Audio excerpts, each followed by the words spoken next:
एक बार की बात है, कुबेर जी को अपने धन पर बहुत अधिक घमंड हो गया। तो कुबेर जी ने शिव जी और माता पार्वती को अपने घर पर इनवाइट किया भोजन के लिए। शिव जी समझ जाते हैं कि इसमें बहुत अधिक अहंकार है, तो वो अपनी जगह पर भगवान गणेश को भेज देते हैं।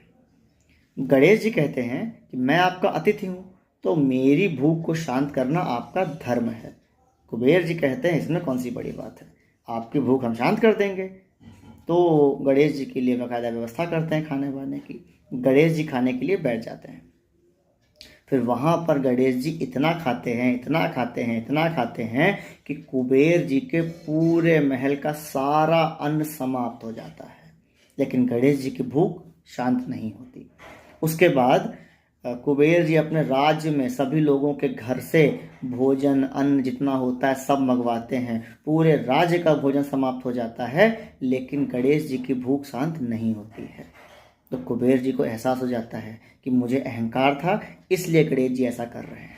तो वो भागे भागे कैलाश जाते हैं। कैलाश पे शिव जी और पार्वती जी से कहते हैं कि मुझे क्षमा कर दीजिए, मुझे बहुत अहंकार था अपने धन का कि मैं बहुत धनवान हूँ, इसलिए मैं आपको इनवाइट करने आया था, लेकिन गणेश जी ने ऐसा ऐसा किया है। तो भगवान शिव कहते हैं देखो, अहंकार नहीं करना चाहिए।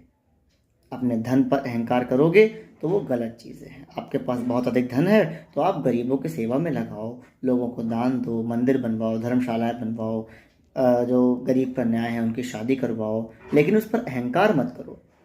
तो माता पार्वती जी कहती हैं कि अगर तुम्हें अपने अहंकार का बोध हो ही गया है तो मैं तुम्हें एक चीज़ देती हूँ, वो जाकर गणेश को खिला देना, जिससे उसकी भूख शांत हो जाएगी। तो माता पार्वती जी एक कटोरे में भात देती हैं, जो कुबेर जी वहाँ पर लेके जाते हैं, गणेश जी को खिला देते हैं।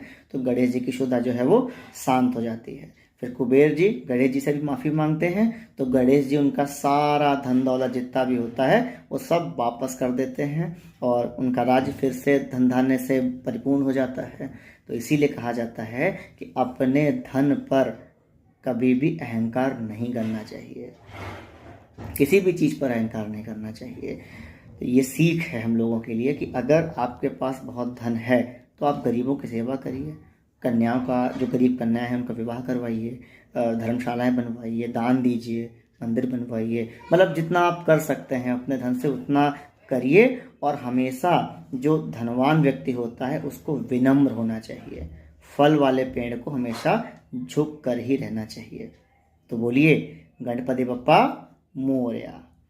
मेरे चैनल को सब्सक्राइब कर लीजिएगा और कमेंट कर दीजिएगा गणपति बप्पा मोरया।